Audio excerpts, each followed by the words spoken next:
Dead on the spot ang isang babae matapos pagbabarilin ng riding in tandem sa Rodriguez, Rizal. Naaresto na ng pulisya ang nagmaneho raw ng motor. Itinanggi niya ang krimen. May unang balita si Bea Pinlac.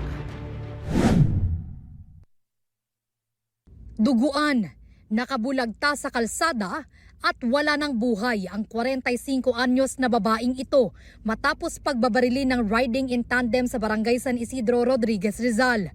Ayon sa pulisya, nagwawalis ang biktima malapit sa bahay nila nang biglang dumating ang dalawang salarin.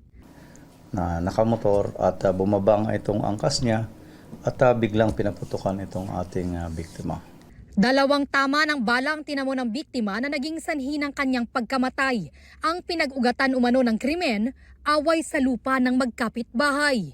Matagal nang hidwaan doon sa looting yun na kung saan ay pinapaalis itong biktima at hindi sila umalis. Sa pag-imbestiga natin ay walang title nga itong looting na tinatitirikan ng kanilang bahay. Itong inaangkin nila na ay walang titulo. Kaya pinapaalis din sila. Ang kanilang pinanghawakan ay matagal na silang nakatira dyan.